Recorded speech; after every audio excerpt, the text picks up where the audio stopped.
अनुरोध गर्दछु। फेरि पनि हामीसँग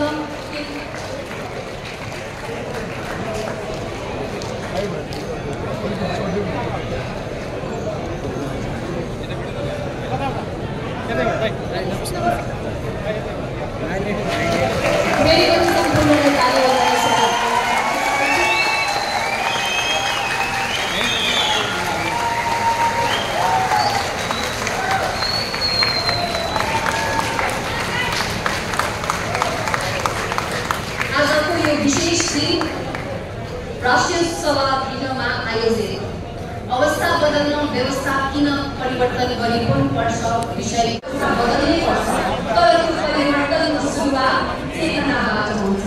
त्यही चेतनालाई समेट्न तपाईलाई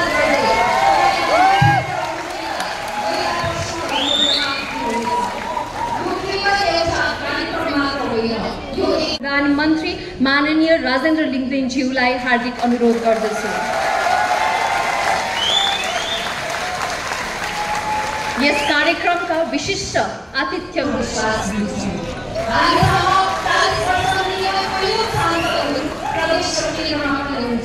हाम्रो जो सांसदका नायक होइन नीति र दृष्टिकोण बोकेर उभिरहेको भएको छ। युवाहरू किन राजमा छन्, किन हामी जस्तै स्पष्ट एजेन्डामा हुनेछन्, किन हाम्रो आन्दोलनले उनीहरूलाई राष्ट्रको भविष्य देखाउँछ, किनभने हामी एउटा यस्तो बनाउन चाहन्छौँ जहाँ कृषिमा सम्भावना छ, ऊर्जामा रोजगारी छ, कसैको एउटा निर्णायक खालले पनि हो। प्रधानमन्त्री माननीय राजेन्द्र लिङ्गदेनज्यूलाई हार्दिक अनुरोध गर्दछु।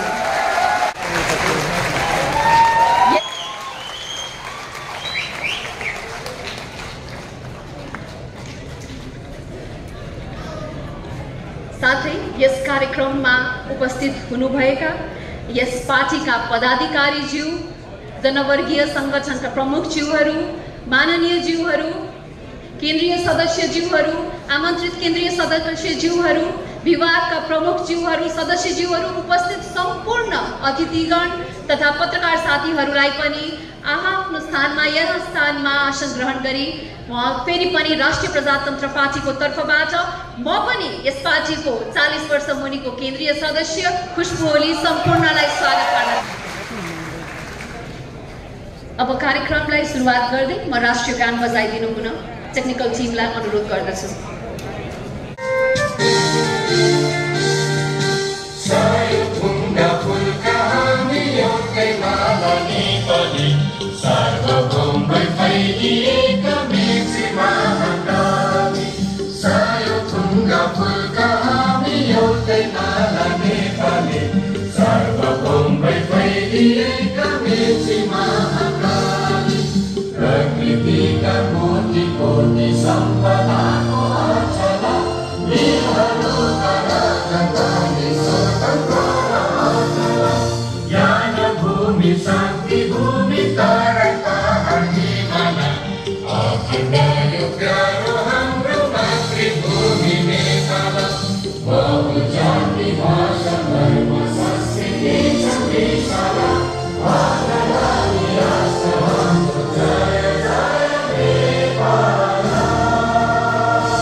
युवाको यो अन्तर्क्रिया कार्यक्रम गर्दैछौँ र यसमा सम्पूर्ण युवाहरूले आफूले लागेका कुराहरू, किन राप्रपाले राज संस्था चाहन्छ, किन हिन्दू राष्ट्र चाहन्छ, किन हामी अहिले आन्दोलनमा छौँ, किन हामीले जबसम्म यो देशमा अब व्यवस्था परिवर्तन हुँदैन तबसम्म यो देशको अवस्था परिवर्तन हुँदैन भनेर भनिराखेका छौँ। यी सब जिज्ञासाहरूको आज प्रत्यक्ष तपाईहरूलाई हाम्रो श्रद्धेय अध्यक्षज्यूले दिनुहुनेछ।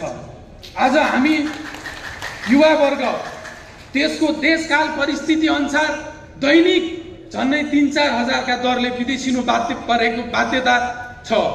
अहिले दैनिक 4-5 जना युवाहरू विदेशबाट मरेर फर्किने अवस्था बनेको छ। हाम्रो प्रति व्यक्ति आय हेर्ने हो भने हामी $1500 पनि छैन। हाम्रो इन्फ्लेसन हेर्ने हो भने झन्डै 5% पुग्न लागिसक्यो। हामी भ्रष्टाचारको सूचाङ्कमा हेर्ने हो भने 107औं स्थानमा छौँ। यो परिस्थिति, यो अहिलेको अवस्था सबै यो व्यवस्थाको कारणले हो भनेर राप्रपाले ठहर गर्दै हिन्दू राष्ट्र र राज संस्था पुनर्स्थापना र संहिता खारेजी, प्रत्यक्ष निर्वाचित कार्यकारी प्रधानमन्त्रीको व्यवस्था नभएसम्म यो देशको अवस्था परिवर्तन हुँदैन भनेर हामी ठहर गरेर अहिले आन्दोलनमा छौँ। यो अहिले आन्दोलन उद्घोष गरेसँगै युवाहरूलाई यो देशको परिवर्तनको सम्भागलाई, यो देशमा हामी बस्न सक्ने, हामीले यही देशमा रोजगारी गरेर खान सक्ने वातावरणको पहिला अब राप्रपाले लिएको एजेन्डाले मात्रै हुन्छ भनेर हामीले यो उद्घोष गरेका हौँ।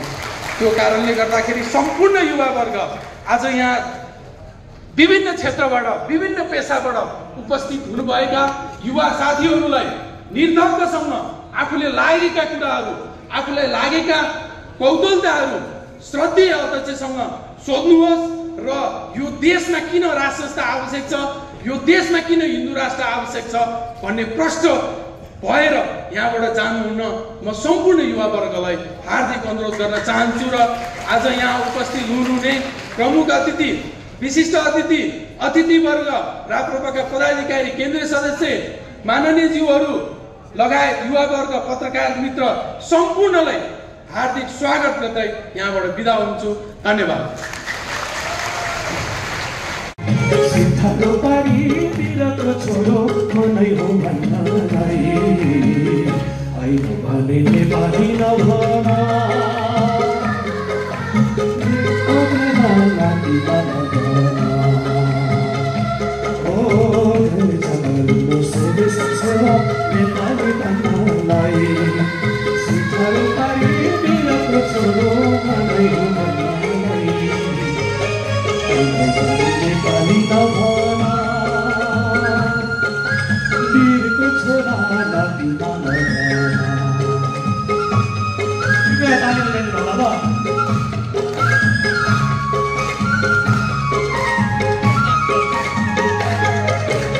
नेपाली हुन पूर्व जन्मको रमाइ पुग्दैन, नेपाली हुन पूर्व जन्मको रमाइले पुग्दैन, गोर्खाको समासित राशि सुखेले पुग्दैन, नेपाली हुन पवित्र आत्मा नेपाली चाहिन्छ, नेपाली चाहिन्छ, नेपाली हुन पवित्र आत्मा नेपाली चाहिन्छ, नेपाली चाहिन्छ, पराया मुटु दौराको फेले छोपेर पुग्दैन, होइन भने नेपाली नभन वीरको छोरा लाटीमा नभन सुन्दर पिसाद होइन भने नेपाली नभन वीरको छोरा लाटीमा नभन होइन भने नेपाली नभन वीरको छोरा लाटीमा नभन सबैले मन खोलेर भन जय जय नेपाल, जय जय नेपाल, जय जय नेपाल, जय जय नेपाल, जय जय नेपाल, जय जय नेपाल, जय जय नेपाल, जय जय नेपाल, जय जय नेपाल, जय जय नेपाल, जय जय नेपाल। नेपालको जय होस्। धन्यवाद। सुन्दर मञ्चमा आमन्त्रण गर्न चाहन्छु।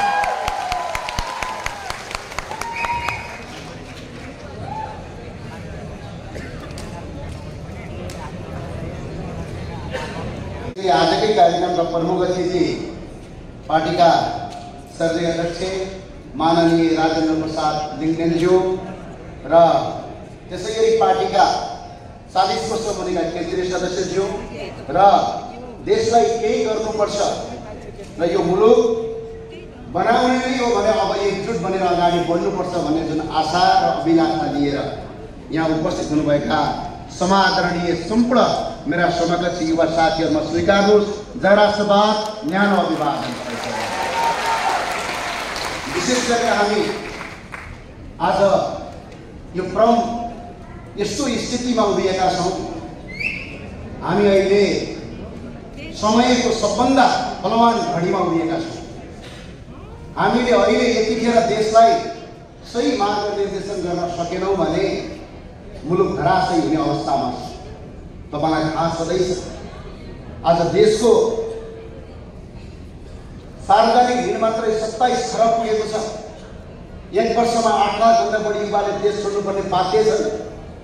अहिले देशका कैयौँ राजनीतिक संस्थाहरू, कैयौँ संवैधानिक संस्थाहरू पार्टीका कार्यकर्ता भर्ती गर्ने केन्द्रहरू बनेका छन्। तपाईँ हामी युवाहरूको माझमा अब जम्मा 2टा विकल्प बाँकी छ। एउटा विकल्प के हो भने यिनीहरूको जस्तै यिनीहरूले जे गरे, जति गल्ती गरे, जति भ्रष्टाचार गरे, जति देश लुटे, यिनीहरूले जे गरे सही गरे भनेर चुप्प लाग्ने, पासपोर्ट लिएर भिजा निकाल्ने अनि विदेशतिर जाने एउटा विकल्प बाँकी छ।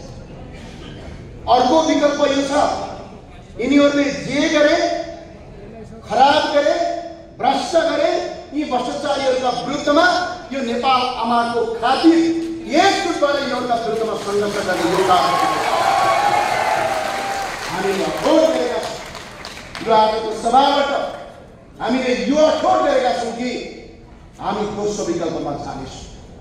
यी भ्रष्टाचारीहरूका विरुद्ध, यी देशद्रोहीहरूका विरुद्ध आज देशमा जसरी यिनीहरूले आज मुलुकलाई अराजकतातिर धकेलेका छन्, यिनीहरूका विरुद्धमा एकजुट बनेर, एक दिशा बनेर पूर्व बेसीदेखि पश्चिम महाकाली, उत्तरको सगरमाथादेखि दक्षिणका तराईका फाँटमा एकजुट बनेर हातेमालो गरेर, हातेमालेको साङ्लो बनेर राष्ट्रिय गीत गाउँदै यो राष्ट्रिय झन्डा फरफराउँदै यिनका विरुद्धमा बुलन्द आवाज एकजुट गर्नुपर्ने अबको विकल्प यो लाग्छ। हामीले नगरे बन्ने छोडिदिउँला सबैले। कोही साथीहरू पनि राजनीतिमा आउनु पर्दैन, म पनि आउनु पर्दैन, छोडिदिउँ। त्यसपछि के हुन्छ देशको? हामी कोही पनि युवाहरूले प्रश्न नगर्ने, युवाहरूले यिनीहरूका विरुद्धमा आवाज नउठाउने, तर यिनीहरूले जे गरे त्यो चाहिँ लुटेर टुलटुल हेरिरहनु पर्ने अवस्था हो। त्यही भएर हामीले भन्यौँ अबका युवा साथीहरूलाई स्पष्टका साथ भन्छौँ, अब देशको अवस्था परिवर्तन गर्ने हो भने व्यवस्था नै परिवर्तन गर्ने हो। हाम्रो देशको इज्जत सम्मान र प्रतिष्ठाको कुरालाई हामीले अगाडि बढाएका छौँ। आज तपाईँलाई धेरै लाग्दो आज सर्वोच्च अदालतमा हजारौँ मुद्दाहरू पेन्डिङमा छ। आज गरिबहरूले न्याय पाउनका लागि रुनुपर्ने अवस्था छ। आज उनीहरूका पक्षमा फैसला हुँदैन। आज कुनै पार्टीको कार्यकर्तालाई कुनै संवैधानिक आयोगको आयुक्त या कुनै संवैधानिक आयोगको प्रमुख नियुक्ति गर्नका लागि एकैछिन सर्वोच्च अदालतले फैसला गरिदिन्छ। तपाईँले हेर्नुभयो यो कारण किन भयो? यसको पछाडिको कारण भनेको नेपालको संविधानको धारा 284 मा संवैधानिक परिषद छ। संवैधानिक परिषदको अध्यक्ष प्रधानमन्त्री हुने व्यवस्था छ। त्यसको सदस्य प्रमुख प्रतिपक्षी दलको नेता हुने प्रचलन छ। कानुन मन्त्री हुने प्रचलन छ। सभामुख हुने प्रचलन छ। उपसभामुख हुने प्रचलन छ। त्यही संवैधानिक परिषदले नियुक्ति गरेका मान्छे पार्टीका कार्यकर्ताहरू आज निर्वाचन आयोगमा, पार्टीका कार्यकर्ताहरू आज अख्तियारमा, पार्टीका कार्यकर्ताहरू आज न्यायालयमा, पार्टीका कार्यकर्ताहरू आज प्रहरीमा जताततै भाङभुङ पारेका छन्। त्यही भएर हाम्रो एउटा एजेन्डा के हो? नेपालको संविधानको धारा 284 खारेज गर्ने हो। जनताबाट यो पार्टीका नेताले नियुक्ति गरेका छन्। अर्को कुरा स्पष्टका साथ भनेको छ, नेपालको संविधानको धारा 153 मा न्याय परिषद छ। न्याय परिषदमा को हुन्छ सदस्य? एकदिन गएर पल्टाउनुहोस् त। नेपाल बार एसोसिएसनबाट एकजना पार्टीको कार्यकर्ता सदस्य, एकजना प्रधानमन्त्रीले नियुक्ति गरेको मान्छे सदस्य, कानुन मन्त्री सदस्य, त्यही न्याय परिषदले उच्च अदालत र जिल्ला अदालतका न्यायाधीश नियुक्ति गर्छ। अनि पार्टीका कार्यकर्ता न्यायाधीश बनेपछि यो देशमा सुशासन हुन्छ, विधिको शासन हुन्छ। त्यही अर्को हुनाले हामीले भन्यौँ यी स्पष्टका साथ बन्ने अवस्था परिवर्तन गर्न व्यवस्था परिवर्तन गर्ने योभन्दा अर्को विकल्प हामी त्यसलाई अहिले त अचम्म भइसक्यो यो देश। हेर्नुहोस् तपाईँ हाम्रा पुर्खाहरू यो देशका जति पनि जात जाति धर्म भाषा लिङ्गहरू हुनुहुन्छ तपाईँ हाम्रा पुर्खाहरूले हिजो अङ्ग्रेजसँग लडेर यो देश बचाएको हो कि होइन? तिब्बतसँग लडेर यो देश बचाएको हो कि होइन? मुगलहरूसँग लडेर यो देश बचाएको हो कि होइन? तर आज एक सम्झिनुहोस् त नेपालको संविधान अन्तर्गत बनेको नागरिकता ऐन 2063 को दफा 10 र उपदफा 1 मा कुनै पनि नेपालीको वंशजको नागरिकता पाएको मान्छेलाई अवैधले विदेशी बनाउँदैछ। यहाँ रोजगारी सृजना नगर्ने, कल कारखाना बन्द गर्ने, रोजगारी गर्नका लागि विदेश गएर तिनीहरूले त्यहाँको नागरिकता लग्यो भने नेपालको नागरिकता खारेज गर्छ। अनि यसको रणनीति के? जो जन्मसिद्ध जो वंशजका आधारमा नेपाली जसका पुर्खाहरूले यो देश बनाएका हुन् उनीहरूका सन्तानलाई विदेशी बनाउने, जसका पुर्खाले नेपालका विरुद्धमा लडे तिनीहरूलाई चाहिँ नेपाली बनाउने, यसको घोर विरोध गर्छौँ। यसपटकको नेपाली अब युवाहरू कति वातावरण बनाएर तपाईँहरू सोच्नुहोस् एक कोही मान्छे अमेरिका गयो, कोही अस्ट्रेलिया गयो, पैसा कमाएर म नेपाल आउँछु, नेपालमा उद्योग कारखाना खोलेर युवाहरूलाई रोजगार दिन्छु भने अब नआउने बाटो बन्द गरेका छन्। संविधान बनाएर कानुन बनाएर त्यो कानुनको धारा परिवर्तन गर्न आवश्यक छ। त्यो भन्दै मैले अहिले पनि यति मात्र के कुरा भन्छु भने साथीहरू देश विषम परिस्थितिमा गएको छ। एकजुट बन्नु अर्को विकल्प छैन। हामीले प्रश्नै भनेका छौँ। तपाईहरूलाई सोध्न चाहन्छु अहिले यो देशको प्रधानमन्त्री तपाईहरूले चुन्या हो? आज 40 वर्ष मुनिका युवाहरू हुनुहुन्छ। तपाईँ हामी जन्मिँदाखेरि यिनीहरू प्रधानमन्त्री थिए। तपाईँ हामी जन्मिँदाखेरि यिनीहरू प्रधानमन्त्री थिए, कोही गृहमन्त्री थिए। तर यिनीहरू अहिले बुढेसकाल लाग्दासम्म पनि यिनीहरू प्रधानमन्त्री भइरहने नेपालको संविधानको धारा 76 ले भन्यो। हामीले त्यही भएर भन्यौँ अब संसदबाट प्रधानमन्त्री होइन जनताबाट निर्वाचित कार्यकारी प्रधानमन्त्री यसको लडाइँ ल 2 कार्यकालभन्दा बढी नखाने जनताबाट जितेर आउने भन्नुहोस्। म अहिले पनि यहाँ खुला यो मञ्चबाट भन्न चाहन्छु प्रधानमन्त्री सम्माननीय प्रधानमन्त्री केपी शर्मा ओलीज्यू जहाँबाट चुनाव लड्नुहुन्छ त्यहाँबाट जाने फैसला हुन्छ।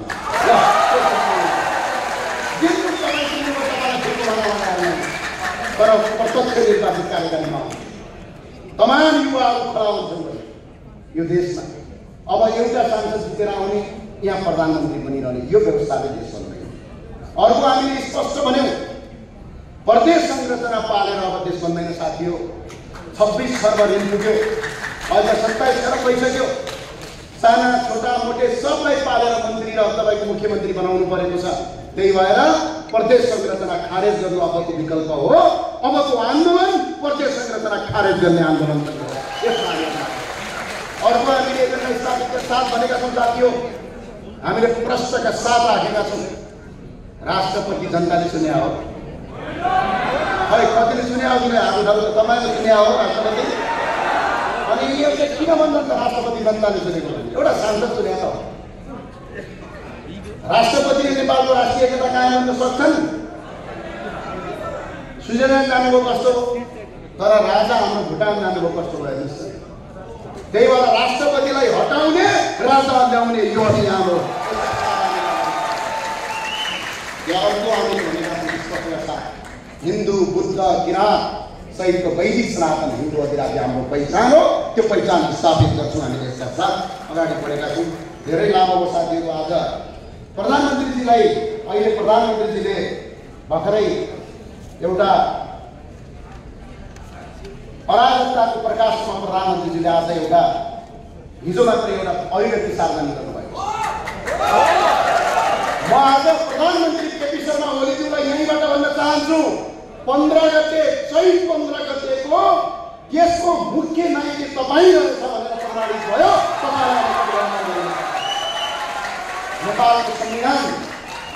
नेपालको संविधानले उहाँलाई प्रधानमन्त्री मानेपछि हामीले प्रधानमन्त्री मानेको। प्रधानमन्त्री सबको साझा हुन्छ। प्रधानमन्त्रीको आज अभिव्यक्ति सुन्दा यस्तो लाग्छ कि उहाँ देशको प्रधानमन्त्री होइन, कुनै टोले गुण्डाहरूको सरदार हो। सम्माननीय प्रधानमन्त्रीलाई मेरो अपिल छ प्रधानमन्त्रीले हिंसा भट्काउने अभिव्यक्ति दिनुभएको छ। यदि आउने 15 गतेको आन्दोलनमा कसैलाई खरोच मात्रै लाग्यो भने यसको पूर्ण रूपमा केपी शर्मा ओली प्रधानमन्त्रीले लिनुभयो। किनभने उहाँले भट्काउने अभिव्यक्ति दिनुभएको छ। हामीलाई नेपालको कानुनले आज प्रधानमन्त्रीलाई भन्न चाहन्छु, नेपालको संविधान नेपालको कानुन उल्लङ्घन गर्ने तपाईँलाई अधिकार छैन। नेपालको संविधानको धारा 270 ले फरक विचार राखेका मान्छेले आफ्नो आमसभा गर्न पाउँछन्। नेपालको संविधानको धारा 17 ले आफ्नो फरक स्वतन्त्र अभिव्यक्ति राख्न पाउने अधिकार दिएको छ। त्यो अधिकारको रक्षा गर्नु र साथसाथै फौजदारी संहिता धारा 47, 48 र 49 मा सार्वजनिक शान्ति भङ्ग गर्ने हिंसा फैलाउन दिन पाइँदैन भनेको। अर्को संविधानको धारा 17 भइहाल्यो, साइबर अपराध ऐन धारा 47 र 48 मा विद्युतीय माध्यमबाट हिंसा फैलाउन पाइँदैन। त्यसैगरी सार्वजनिक अपराध ऐन धारा 3 अनुसार उत्तेजक भाषण र हिंसा फैलाउने काम गर्न पाइँदैन। यदि काम गरेको फलमा 1 वर्षदेखि 5 वर्ष सजाय ठुलो रकमको जरिमाना आउँछ। प्रधानमन्त्रीले सजाय हुनुपर्छ। हामीले 15 गते कार्यक्रम राखेका छौँ अनि यो काठमाडौँ चाहिँ प्रधानमन्त्रीको बिर्ता हो। राजधानी सबैको साझा हो। हाम्रा विरुद्धमा पनि कसैले विचार अभिव्यक्ति राख्न पाउँछन् भने त्यो पाउनुपर्छ। त्यो अगाडि म अहिले पनि भन्न चाहन्छु, सम्माननीय प्रधानमन्त्रीज्यूले जुन अभिव्यक्ति दिनुभएको छ त्यो अभिव्यक्ति नेपालको संविधान, नेपालका कानुन, विभिन्न कानुनहरू आकर्षित हुन्छन्। म अहिले पनि यहाँबाट अपिल गर्न चाहन्छु, यदि कोही युवा साथीहरू हुन्छ भने सर्वोच्चमा मुद्दा दायर गर्नुहोस्। अपराधीलाई अपराधीको कठघरामा पुर्याउनुपर्छ। एकपल्ट सबैलाई मेरो अपिल छ, मेरो अनुरोध छ, अब युवाहरू राजनीतिमा नआई, युवाहरूले देश विकासको बाटोमा अगाडि नबढी हामीले स्वास्थ्य, शिक्षा, रोजगारी लगायत धेरै कुराहरू गर्नु छ। सुशासन कायम गर्नु छ, विधिको शासन लागू गर्नुपर्ने छ। विविधता भित्रको एकताको देशलाई फुलबारी कसरी सजाउनु पर्ने छ, यो सजाउनका साथ तपाईँहरू आज उपस्थित हुनुहुन्छ भन्ने मलाई लाग्छ। त्यही भएर सबैलाई म जाँदै एकपल्ट भन्न चाहन्छु, रापर्पा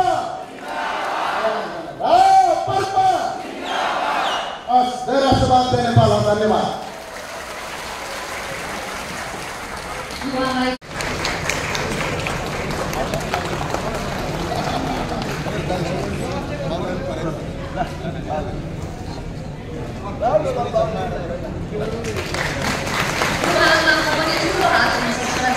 सफलतामा सुनिल गिरिजीलाई राष्ट्रिय प्रजातन्त्र पार्टीको तर्फबाट हार्दिक बधाई ज्ञापन गर्न चाहन्छु। अब परिवर्तनप्रति दृढ सङ्कल्प प्रदान गर्नेछ भन्ने हाम्रो दृढ विश्वास छ। अध्यक्षज्यू, म यहाँलाई मञ्चमा यस पोडियममा हार्दिक स्वागत गर्न चाहन्छु। धन्यवाद।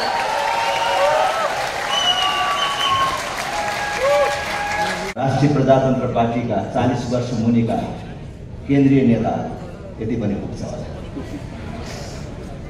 किनभने राप्रपालाई बुढाहरूको पार्टी भनेर सधैँ अभियोग लगाउने गर्छ। तर मलाई लाग्छ, आज गर्वका साथ भन्छु कि नेपालको राजनीतिक पार्टीमा राष्ट्रिय प्रजातन्त्र पार्टी मात्रै त्यो पार्टी हो जुन पार्टीको केन्द्रीय कार्य समितिमा यो तहका युवाहरूको प्रतिनिधित्व छ।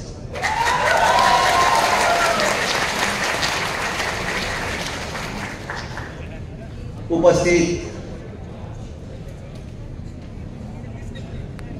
अब युवा भाइ बहिनीहरू भन्छ, साथीहरू पनि भनेर भाइ बहिनीहरू भन्ने तहमा पुगे। युवा भाइ बहिनीहरू, अन्य दिदीबहिनी तथा दाजुभाइहरू, पत्रकार साथीहरू, हामीलाई विभिन्न सञ्चार माध्यम का प्रत्यक्ष प्रसारणबाट हेरिराख्नुभएका देश विदेशका हाम्रा सबै शुभेच्छु दिदीबहिनी तथा दाजुभाइहरू, राष्ट्रिय प्रजातन्त्र पार्टीले आन्दोलनको कुरा गर्दाखेरि, राष्ट्र संस्था हिन्दू राष्ट्र पुनर्स्थापना र संघीयता खारेजीको कुरा गर्दाखेरि धेरै युवाहरूले प्रश्न गर्थे, आन्दोलन किन गर्नु पर्यो, कति आन्दोलन गर्ने, आन्दोलन नगरेर अरू बाटोबाट परिवर्तन सम्भव छैन, अरू बाटो खोज्नुहोस् भन्ने तर्क र प्रश्नहरू पनि गरे। कति ठाउँबाट प्रश्नहरू आए, किन राजा अनि कस्तो राजा, किन हिन्दू राष्ट्र अनि किन संघीयता नचाहिने, सयौं प्रश्नहरू। राष्ट्र संस्था हिन्दू राष्ट्र नभएर संघीयता खारेज नगरेर अथवा संघीयता सँगसँगै भएर पनि यो देश बन्दैन, व्यवस्था नफेरेर मान्छे फेरे भए नि, यस्ता सयौं प्रश्नहरू उठे। त्यो प्रश्नको एक ठाउँबाट एकमुष्ट निदान देऊ, युवाहरूलाई हाम्रा कुराहरू राखौँ र युवाहरूका जिज्ञासाहरू सुनौँ र जिज्ञासाहरूको समाधान गरौँ भन्ने उद्देश्यले यो संवाद कार्यक्रमको आयोजना गरेका छौँ। यस क्रममा हामीले विभिन्न माध्यमबाट युवाहरूका प्रश्नहरू पनि लिएका छौँ र यदि यो कार्यक्रमको अन्त्यमा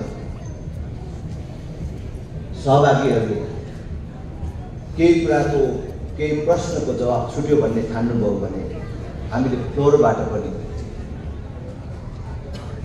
प्रश्नहरू लिएर आफ्नो जवाफहरू दिनेछौँ। म सबभन्दा पहिले त सहभागीहरूलाई धेरै धेरै धन्यवाद दिन चाहन्छु। स्वाभाविक रूपले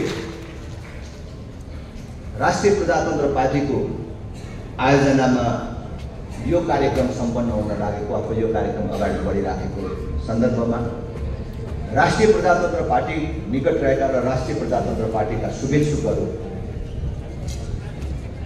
धेरै आउनु भएको छ। तर मैले यहाँ पनि देखि पनि राखेको छु, आजको दिनसम्म राष्ट्रिय प्रजातन्त्र पार्टीको सदस्यता नलिएको, राष्ट्रिय प्रजातन्त्र पार्टीमा जोडिन नसकेका कयौं युवाहरू आउनु भएको छ। कयौं युवा उद्यमीहरू जो आफ्नो सानो उमेरमा पनि राम्रो राम्रो काम गरिराखेका युवाहरू हुनुहुन्छ। देशभित्रै गरी खाने वातावरणको निर्माण गर्न सकिन्छ, देशभित्रै गरेर यो जीवन सफल बनाउन सकिन्छ भनेर मेहनत गरिराखेका युवाहरू पनि मैले देखिराखेको छु। त्यति मात्र होइन, विदेश अध्ययन गरेर विदेशमा ठुल्ठुला अवसरहरू पाएर त्यो अवसर त्यागेर अब आफ्नै मातृभूमिमा केही गर्ने भनेर जननी जन्मभूमिश्च स्वर्गादपि गरिएसी भन्दै मातृभूमिमा आएर केही प्रयास गरिराखेका युवाहरू पनि यहाँ हुनुहुन्छ। त्यसकारण यहाँ सबै खालका युवाहरू आउनु भएको छ, केवल उमेर समूहका युवाहरू मात्रै हुनुहुन्न।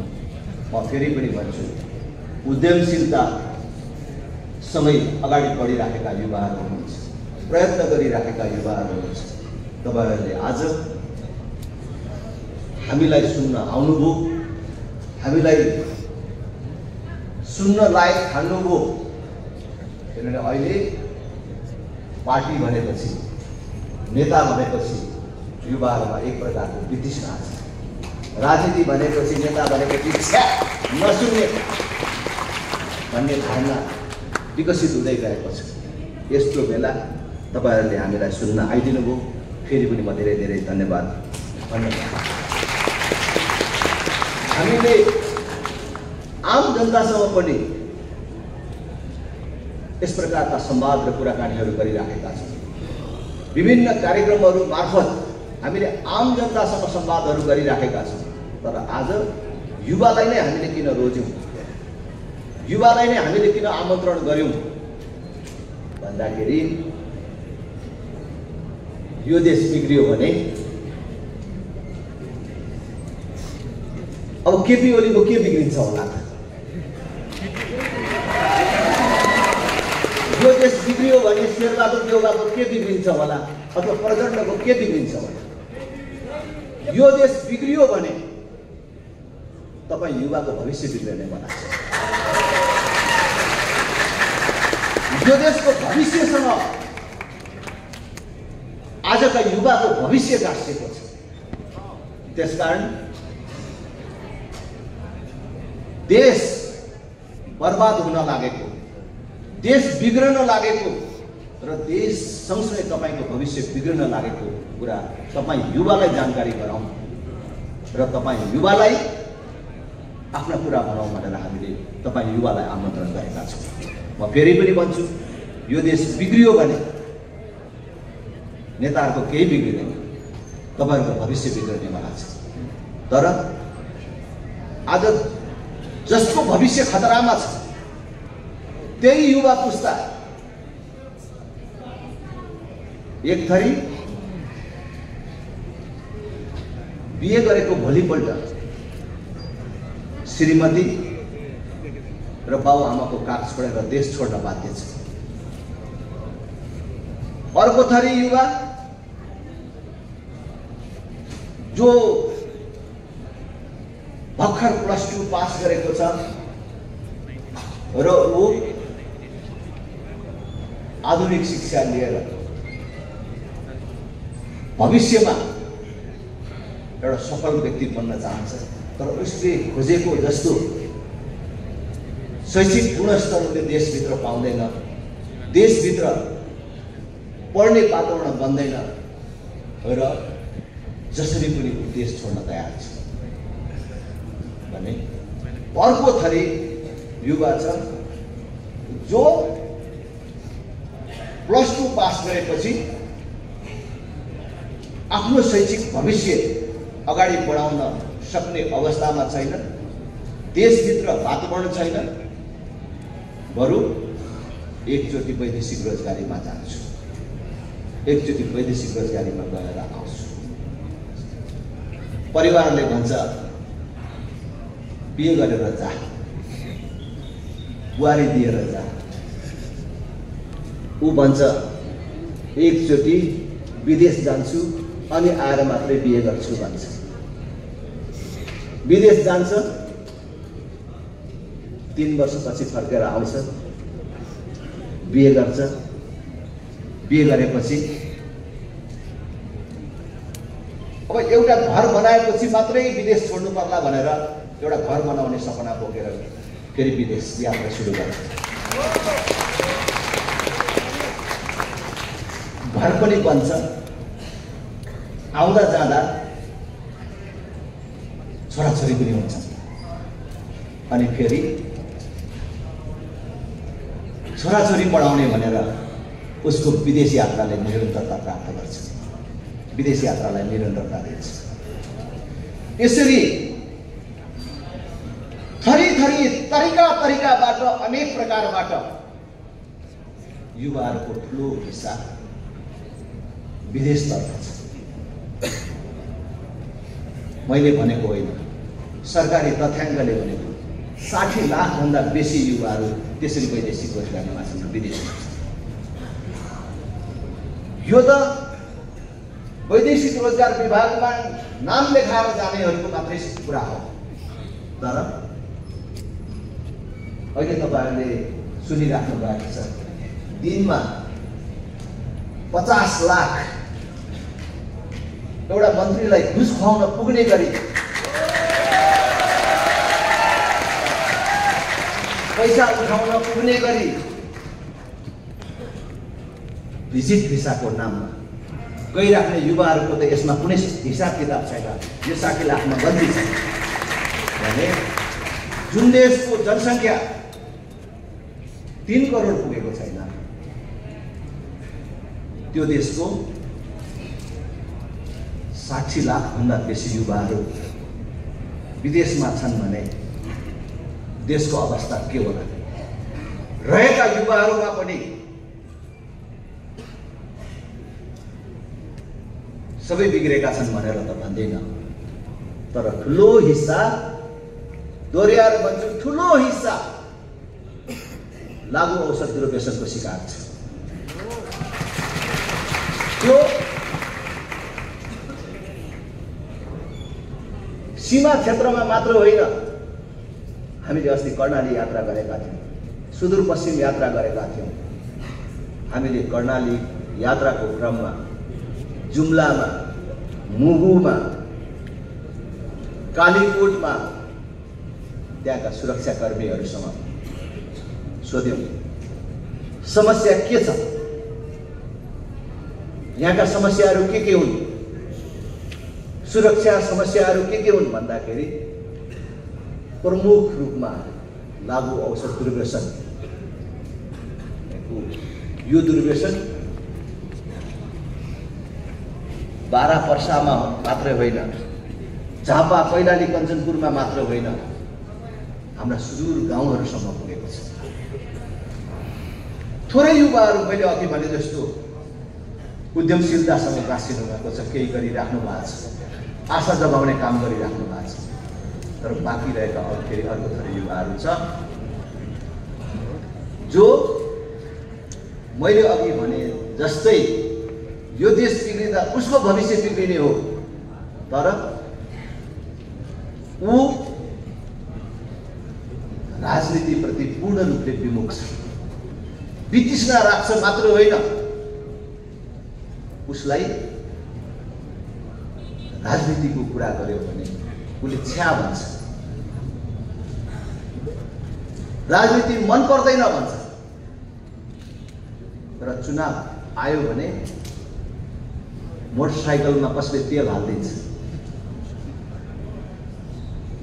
कसैले एक दिनले सेकुवाको व्यवस्था गरिदिन्छ, त्यसलाई तर उसले आफ्नै हातले आफ्नो भविष्य मारिराखेको थाहा पाइराखेको छैन। त्यसकारण फेरि पनि दोहोऱ्याएर भन्न चाहन्छु, त्यही युवा जाग्नुपर्ने छ। चाहे त्यो विदेशमा बसेर अहिले हाम्रो कुरा सुनिराखेको, वैदेशिक रोजगारीमा भएको अथवा विदेश अध्ययनमा भएको युवा होस्, चाहे यहाँ अगाडि बसिराखेका युवाहरू, देशभित्रै रहेका युवाहरू, उनीहरूले त्यो छ्या भनेको राजनीति जबसम्म सुधार्नमा भूमिका निर्वाह गर्दैनन्, जबसम्म त्यो छ्या भनेको राजनीति सुध्रिँदैन, देश सुध्रिँदैन र भविष्य पनि सुध्रिँदैन र सुरक्षित हुँदैन। हामीले कोही एउटा व्यक्तिले, कुनै एउटा सानो समाजले चाहेर देश बन्दैन। देश बन्ने केले हो? राजनीतिले हो। जबसम्म राजनीति सुध्रिँदैन तबसम्म देश सुध्रिँदैन। त्यसकारण राजनीति सुधार्नको लागि के गर्नु पर्यो? राजनीतिमा राम्रा मान्छेहरू आउनु पर्यो, राजनीतिमा राम्रा मान्छेहरूले हस्तक्षेप गर्नु पर्यो, युवाहरूले हस्तक्षेप गर्नु पर्यो। आज हक्काहक्की भ्रष्टाचार गर्ने मानिसहरू, भ्रष्टाचारी हो भनेर चिनिएका मानिसहरू आज छाती ठुलो पारेर हिँडिराखेका छन्। भ्रष्टाचार गरेर खानु आमाको रगत खानु सरह हो भन्ने हामी जस्ता मानिसहरू निरीह भएर बसेका छन्।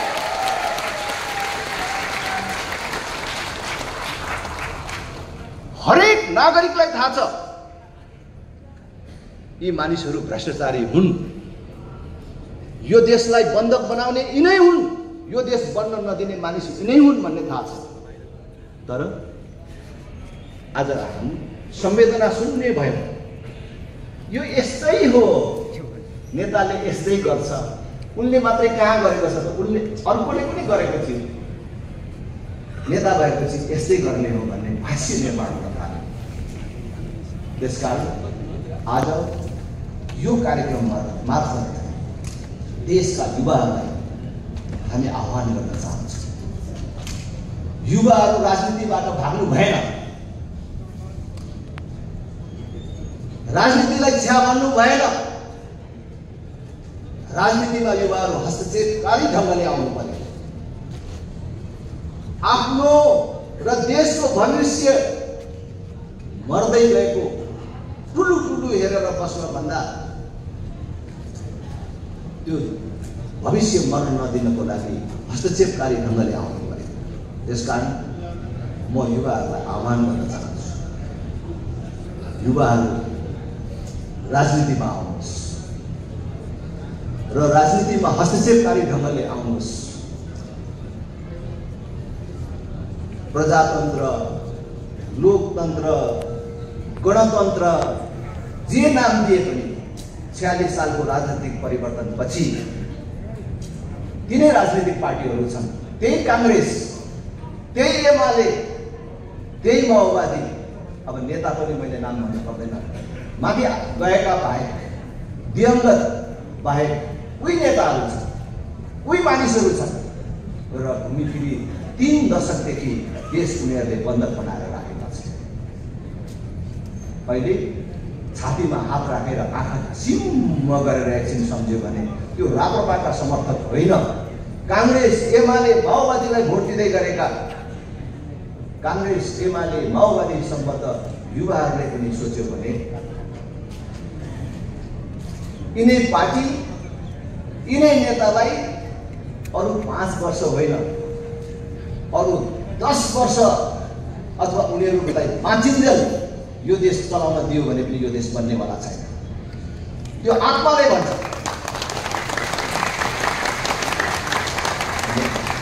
जब तपाईँको अन्तर आत्माले भन्छ कि यो केपी ओली, उहाँको नाम बडो आदरपूर्वक लिन चाहन्छु, अहिले देशको प्रधानमन्त्री हुनुहुन्छ। तर केपी ओलीलाई अहिले 14 महिना कि कति प्रधानमन्त्रीको पालो बाँकी छ। 14 महिना होइन, बाँकी सबै अवधि दियो भने पनि यो देश बन्नेवाला छ त? कि शेरबहादुर देउवालाई ल्याएर बाँचिन्जेल प्रधानमन्त्री बन्न दिँदा चाहिँ यो देश बन्छ त? कि प्रचण्डलाई फर्काएर ल्यायो भने यो देश बन्छ? यिनीहरूलाई सम्मानपूर्वक फेरि पनि भन्छु, बाँचुन्जेल, घाटमा पुगिन्जेल प्रधानमन्त्री बनायो भने पनि यो देश बन्नेवाला होइन, हुनेवाला।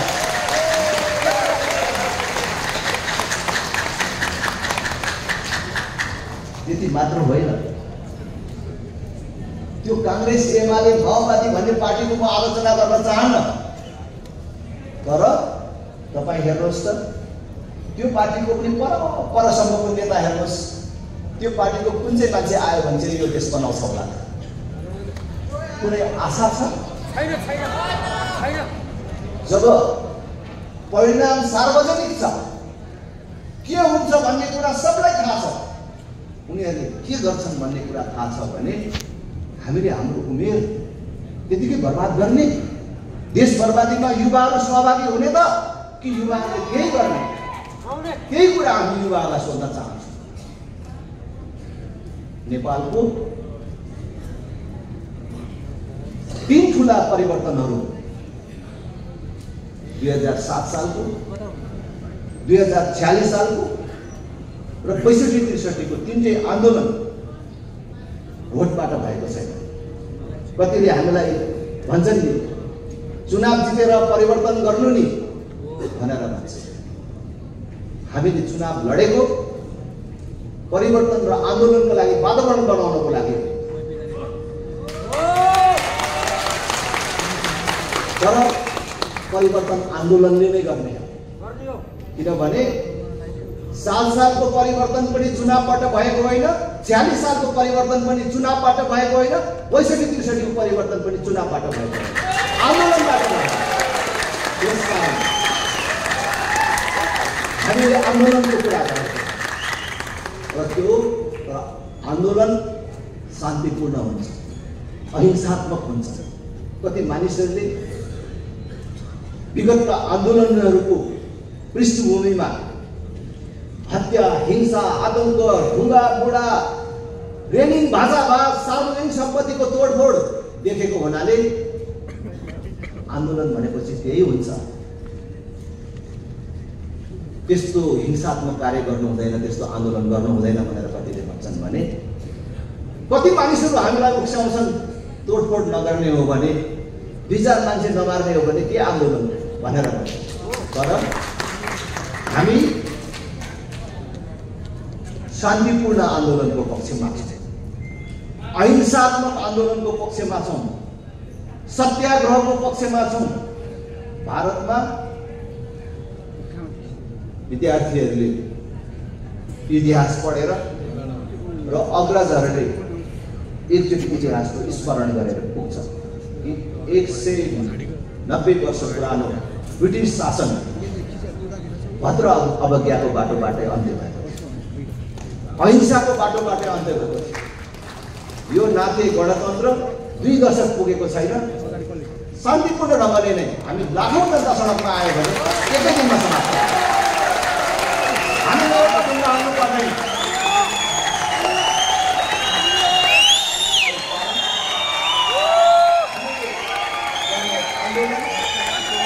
व्यवस्था परिवर्तनका लागि हो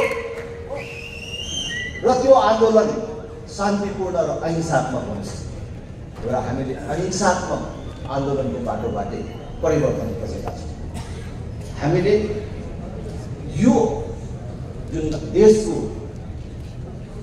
विद्यमान अवस्था छ, मैले अर्थतन्त्रको बारेमा, शान्ति सुरक्षाको बारेमा अथवा हाम्रो अहिलेको सामाजिक अवस्थाको बारेमा धेरै कुरा भनिराख्नुपर्छ जस्तो मलाई लाग्दैन।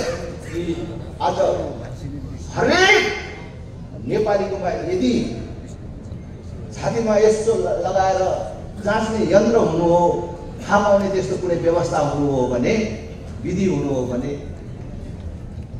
अहिले देश लुटेर बसेका केही खान मान्छेहरू बाहेक, त्यो काङ्ग्रेस होस्, त्यो एमाले होस्, त्यो माओवादी होस्, त्यो राप्रपा होस् अथवा अरू कुनै पार्टी होस्, हरेकको मनमा देशको अवस्था ठिक छैन भन्ने छ। यो अवस्थामा कसैलाई पनि ठिक छैन। आज बुढेसकालमा बाआमाहरू छोराछोरी बिहिन्छन्, छोराछोरीहरू विदेशमा बाआमाको मायाबाट, देशको मायाबाट वञ्चित छन्। पैसा भएर पनि सुख छैन। आज हरेक मान्छेको मन अशान्त छ, आक्रान्त छ र कोही पनि यो अवस्थाबाट खुसी र सुखी छैन। र यो अवस्था के का कारणले भयो? किन वैदेशिक ऋण बढेकै छ? 8 वर्ष अगाडि 6 खरबमा रहेको हाम्रो सार्वजनिक ऋण यो 8 वर्षभित्रमा किन 27 खरब पुग्यो र किन यो 3 दिनै बढेकै छ? किन भ्रष्टाचार एउटा संस्कृति जस्तो सामान्य चिज जस्तो भयो? कसैले भ्रष्टाचार गर्यो भने अचम्म नमान्नु पर्ने परिस्थिति किन निर्माण भयो? कसका कारणले भयो? वर्तमान नेतृत्वको कारणले भयो, वर्तमान व्यवस्थाको कारणले भयो। त्यसकारण यो अवस्थामा परिवर्तन गर्ने हो भने यो व्यवस्थामा पनि परिवर्तन गर्नुपर्छ। अहिलेको जुन हामीले अवस्था भोगिराखेको छौँ त्यसमा यो नेतृत्व त दोषी छ यस्तो अवस्था आउनमा, तर यस्तो अवस्था बन्नमा यिनीहरूले ल्याएको व्यवस्था पनि दोषी छ। मान्छे धेरेर 19-20 को परिवर्तन हुन्छ होला, कुनै इमानदार मानिस आयो भने स्वाभाविक रूपले केही न केही फरक पर्छ होला, तर यही व्यवस्था रहेसम्म तात्विक अन्तर आँखाले देख्ने गरी मान्छेले भोग्न पाउने गरेको परिवर्तन हामीले अनुभव गर्न पाउँदैन। किनभने समस्या नेतृत्वमा मात्रै होइन, केपी ओली शेरबहादुर देउवा प्रचण्डमा मात्र होइन, समस्या उनीहरूले ल्याएको व्यवस्थामा पनि छ। हामीले भ्रष्टाचार भनेर भन्छौँ, भ्रष्टाचार कसले गर्छ? यहाँ तल बसिराखेका तपाईँ युवाहरूले गर्छ, तपाईँ सर्वसाधारण जनताले गर्छ। भ्रष्टाचार त कसले गर्छ? नेताले गर्छ। अनि यो भ्रष्टाचारीलाई कारबाही गर्ने निकाय आज देशमा को हो? कुन हो? अख्तियार र अदालत होइन। र अख्तियार र अदालतमा को छ? पार्टीले नियुक्त गरेका मानिसहरू हुन्छ। अनि भ्रष्टाचारीलाई कारबाही हुन्छ? निर्वाचन प्रणाली तपाईँले देख्नु भएको छ। आज हामी जस्ता ज्ञानेन्द्र साई, राजेन्द्र लिङ्गदेन जस्ता मानिसहरू त अपवादको रूपमा चुनाव जितेर आएका। यो महँगो चुनाव प्रणाली जहाँ चुनाव खर्च मात्र एउटा निर्वाचन क्षेत्रमा करोडौँ करोड हुन्छ। निर्वाचन आयोगले एउटा सीमा दिएको छ। ओह, चुनाव जितेर आएकै मानिसले खै मैले कति करोड डाक्टर शशाङ्क कोइरालाले भन्दै हुनुहुन्थ्यो, यति करोड मेरो खर्च हो भनेर। अनि यो महँगो निर्वाचन प्रणाली जहाँ सर्वसाधारण जनताका छोराछोरीले चुनाव लडे आँट गर्न सक्दैन, चुनावमा करोडौँ खर्च गर्ने, गाउँका बाख्रा पाठा कुखुराको खोर रित्याएर, सुँगुरको खोर रित्याएर चुनाव जितेर आउने, अनि यहाँ आएर फेरि आफू बिक्रीमा बस्ने।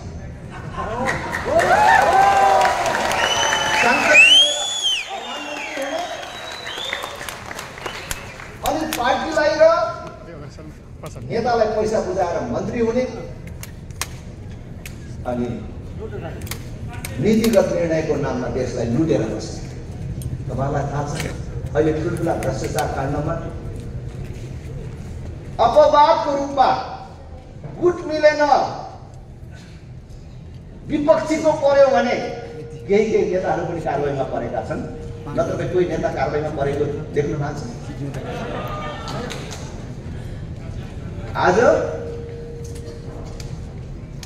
देशमा 100, 1000, लाख करोडको होइन, अरबमा भ्रष्टाचार हुन्छ। विदेशीसँग नेपाली जनताको नाममा ऋण ल्याएर एयरपोर्ट बनेका छन्। जहाज उड्दैन, जहाज बस्दैन। एयरपोर्ट बन्ने, जहाज बसाउन नमिल्ने। बाबुराम भट्टराई जस्तो आदर्शको कुरा गर्ने मान्छे प्रधानमन्त्री हुँदाखेरि चीनबाट 6वटा जहाज किनेर ल्याएको, आकाशमा उडाउन नमिलेर यहाँ एयरपोर्टमा थन्काएर राखेको।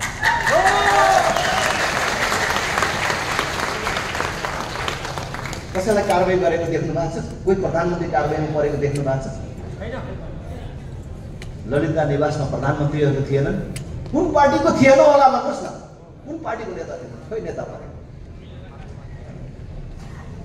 एउटा दुईटाको कुरा होइन, सिङ्गो आज देश लुटतन्त्रमा परिणत भएको छ।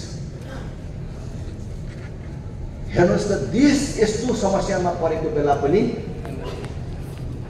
जनतालाई कसरी सुखी बनाउने, कसरी समृद्ध बनाउने भन्ने कुरामा काङ्ग्रेस एमालेको झगडा होइन। कुन पार्टीकोले गभर्नर नियुक्त गरेर पैसा खाने र देशको अर्थतन्त्र आफ्नो हातमा राख्ने भनेर लडाइँ चलेको छ।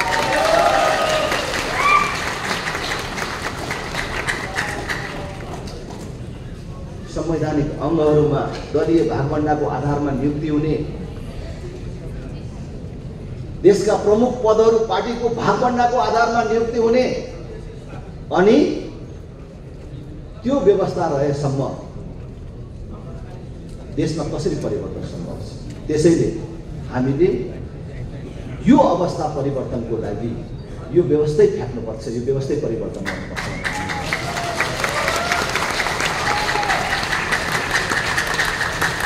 राप्रपात हामी तर यो परिवर्तनको कुरा गर्दा गर्दै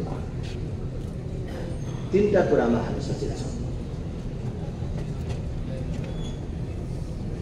नेपालका 3टा ठुला परिवर्तनहरू 7 साल, 46 साल र 62-63। यी 3टा आन्दोलन र परिवर्तनमा 7 सालमा त हामी धेरै मानिसहरू जन्मेकै थिएनौँ।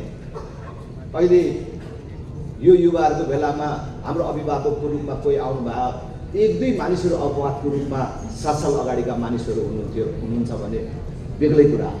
तर 7 साल हामी कसैले पनि देखेनौँ। त्यो आन्दोलनमा हाम्रो सहभागिताको त पुरै आयो। तर त्यस बेलाको आन्दोलन र परिवर्तनमा हाम्रा आफ्ना मत र धारणाहरू हुन सक्छ। 2046 सालको आन्दोलनमा हामी कोही सहभागी भयौँ, कोही भएनौँ, कसैको फरक मत र दृष्टिकोणहरू होला। 62-63 को आन्दोलन र परिवर्तनमा पनि हाम्रो फरक मत थियो।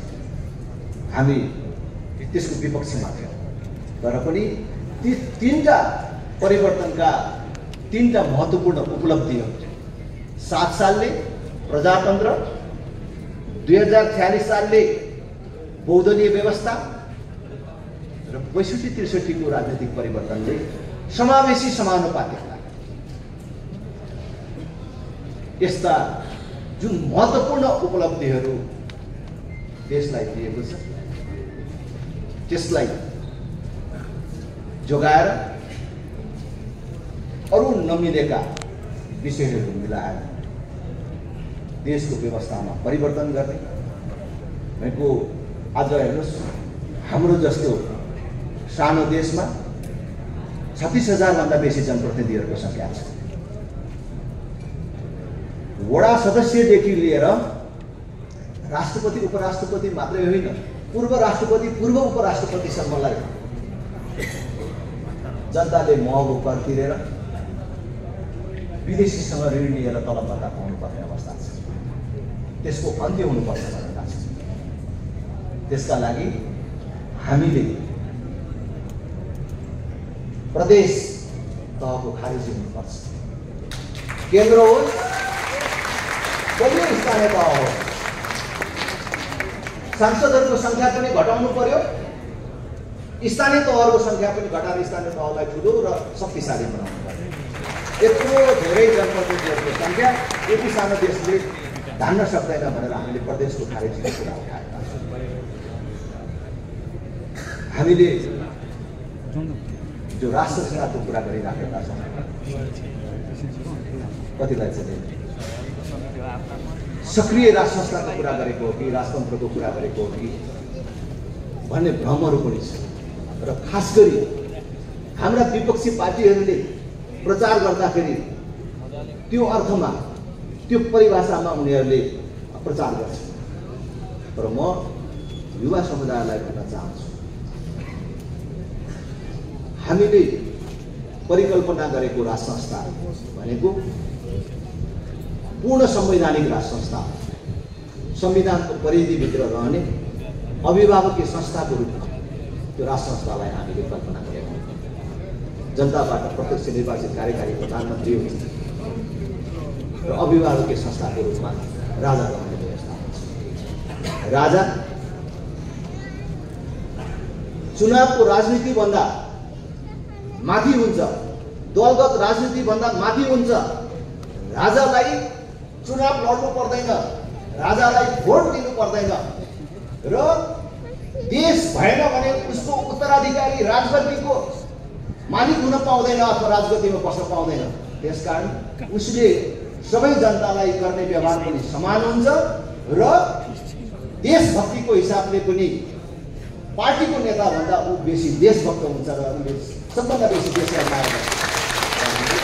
यो संस्थाको रूपमा हामीले अन्तर्राष्ट्रिय मान सम्मानका दृष्टिकोणले पनि हाम्रो इतिहास परम्पराको दृष्टिकोणले पनि मुलुकमा अभिभावकीय संस्थाको रूपमा राष्ट्र संस्था आवश्यक हुन्छ भनेर हामीले राजासहितको प्रजातन्त्रको कुरा गरेका छौँ। र फेरि पनि भन्छु, हामीले शासन गर्ने राजा होइन, अभिभावकीय संस्थाको रूपमा राजा, संविधानको परिधिभित्र रहने राजा परिकल्पना गरेका हौँ। कोही पनि त्यसमा भ्रममा पर्नु हुँदैन भन्ने कुरा म तपाईँहरू सबैलाई आग्रह गर्छु। त्यसै गरेर हिन्दू राष्ट्रको कुरा आएको छ। बचाउने र देश बनाउने आन्दोलन हो, नेपालका लागि नेपालीले गर्ने आन्दोलन हो। त्यसकारण यो नेपाली जनताको साझा आन्दोलन हो। आह्वान गर्न चाहन्छु, देशलाई माया गर्नेहरू, देशलाई यथास्थितिमा राख्न नचाहने र देशलाई आफ्नो जीवनकालमै बनेको देख्न चाहनेहरूको साझा आन्दोलन हो। त्यसकारण म सबैलाई साथको सहयोगको लागि अपिल गर्छु। काङ्ग्रेसमा हुनुहुन्छ होला, देशलाई माया गर्ने मानिसहरू तपाईँहरू एमालेमा हुनुहुन्छ होला, देशलाई माया गर्ने मानिसहरू माओवादीमा हुनुहुन्छ होला। देशलाई माया गरेर देश त यतिकै राख्नु भएन, दुनियाँ बनिसके त्यो तुलनामा हाम्रो देश बन्न सकेन। बरु आफ्नो शहादत भएर पनि देश बनाउने आन्दोलनमा लागौँ भनेर तपाईँले सुविचारका साथै माओवादी आन्दोलनमा लागेर घाइते हुनुभयो होला, परिवारको सदस्य गुमाउनुभयो होला, सम्पत्ति गुमाउनुभयो होला। तर आज त्यो राम्रो मानिसहरू त्यहाँ अड्केर बस्नुभएको छ भने तपाईँले देख्नुभयो। काङ्ग्रेसले के गर्छ, एमाले के गर्छ, माओवादीले के गर्छ, अब तपाईँको पार्टीले के गर्छ तपाईँले देख्नुभयो। त्यसकारण आउनुहोस् राम्रा मानिसहरू सबै एक ठाउँ हौँ र जेठ 15 गते देश बचाउने र देश बनाउने यो साझा आन्दोलन हामी सबैभन्दा माथि देश छ, देशभन्दा माथि केही पनि छैन। फेरि पनि भन्छु, हामी सबैभन्दा माथि देश छ, देशभन्दा माथि केही पनि छैन। आज देश सङ्कटमा पर्यो, देश निकम्माहरूको हातमा पर्यो, देश बहुलक्षीहरूको हातमा पर्यो। आज देश किस्तामा बेचेर खाइराखेका छन्। म सबै स्वार्थ भनिराख्नुपर्छ जस्तो लाग्दैन।